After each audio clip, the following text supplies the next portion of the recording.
सर्वसामान्यांच्या हक्काचा आवाज जागर जनस्थान। ऑनलाईन औषध विक्री बंद करावी यासह प्रलंबित मागण्यांसाठी all India organisation of chemist and druggist या संघटनेच्या वतीने आज बुधवार दिनांक 10 मे 2024 रोजी देशव्यापी केमिस्ट बंदची हाक देण्यात आली आहे। या आंदोलनात महाराष्ट्र राज्य आणि नाशिक जिल्हा केमिस्ट अँड ड्रगिस्ट असोसिएशनने पूर्ण पाठिंबा दर्शविला असून स्थानिक पातळीवर ही औषध दुकाने बंद ठेवण्यात येणार आहे। ऑनलाईन औषध विक्रीला परवानगी देणारा 24 ऑगस्ट 2018चा GSR 817 हा आदेश त्वरित मागे घ्यावा व ऑनलाईन औषध विक्री पूर्णपणे बंद करावी। कॉर्पोरेट कंपन्यांकडून दिली जाणारी अन्यायकारक आणि अव्यावसायिक सवलत पद्धत बंद करण्यात यावी। बनावट औषधांपासून देशाचे रक्षण करण्यासाठी 16 मार्च 2020चा GSR 220 हा आदेश मागे घ्यावा। या आंदोलनाचे नेतृत्व ऑल इंडियाचे अध्यक्ष जगन्नाथ शिंदे, सचिव राजीव सिंगल, राज्य सचिव अनिल नावंतर तसेच नाशिक जिल्हा अध्यक्ष नितीन देवरगावकर आणि सचिव गणेश निकम करत आहे। रुग्णांना होणाऱ्या गैरसोयीबद्दल आम्ही दिलगिरी आहोत, परंतु न्याय हक्कांसाठी हा लढा आवश्यक आहे असे आवाहन केमिस्ट असोसिएशनने केले आहे। नागरिकांनी अत्यावश्यक औषधांची काळजी आधीच घ्यावी अशी विनंती करण्यात आली आहे। जागर जनस्थानसाठी सचिन वखारे, येवला। आज अखिल भारतीय औषध महासंघातर्फे 20 मे रोजी संपूर्ण भारतभरातील 12.5 लाख केमिस्ट आज बंदवर आहेत। या बंदची पार्श्वभूमी अशा आहे, त्याच्यातल्या प्रमुख मागण्या आमच्या अशा आहेत का जो ऑनलाईन माध्यमातून जो औषध व्यवसाय होतो तो पूर्णतः बेकायदेशीर आहे।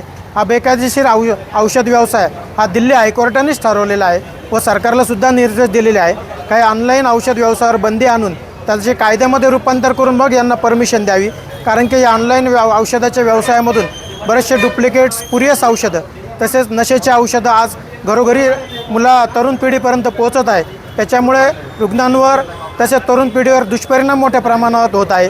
त्याच पद्धतीने अनैसर्गिक पद्धतीने यामध्ये स्पर्धा होती आहे। कुठेतरी डुप्लिकेट स्पुरियस औषधामुळे ते 50% ते 100% डिस्काउंट देतात। तेच आज आमच्या केमिस्ट बांधवांचं मार्जिन हे फक्त 20% असताना ते कशीच यांच्याबरोबर स्पर्धा करू शकतात।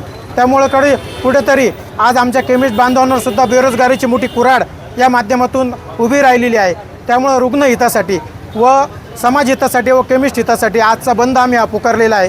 केंद्र सरकारला वेळोवेळी आम्ही या संदर्भात पत्रव्यवहार केला, विनंती केली, पण त्याची कोणत्याही प्रकारची दखल न घेतल्यामुळे आज 12.5 लाख केमिस्ट आज संपूर्ण भारतभरातून या बंदमध्ये सामील झालेले आहे आणि जवळपास 100% बंद हा यशस्वी झालेला आहे।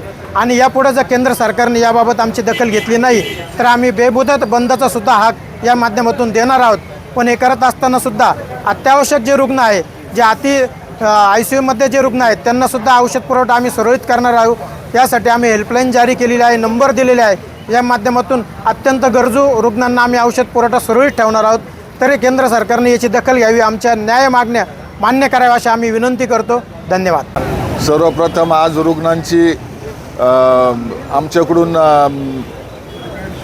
गैरसोय झाली त्याबद्दल मी सर्वांची दिलगिरी व्यक्त करतो। आणि हायकोर्टाने, सुप्रीम कोर्टाने ऑनलाईनच्या विरोधात निकाल देऊनही सरकार आज त्याच्यावर अंमलबजावणी करत नाही। त्याच्या विरोधात आम्ही आज बंद पुकारला आहे। आज या ऑनलाईनमुळं ग्राहकांना फसवलं जात आहे। चुकीची औषधं, बोगस औषधं, नशेसाठी वापरलेले औषधं हे दिले जातात आणि पेशंटला डिस्काउंट मोठ्या प्रमाणावर बोलवण्याचं काम ऑनलाईनद्वारे केलं जातं। त्याच्या निषेधार्थ आम्ही आज हा बंद पुकारलेला आहे आणि हा बंद यशस्वी झाला आहे असं मी आपल्याला सांगू इच्छितो। धन्यवाद।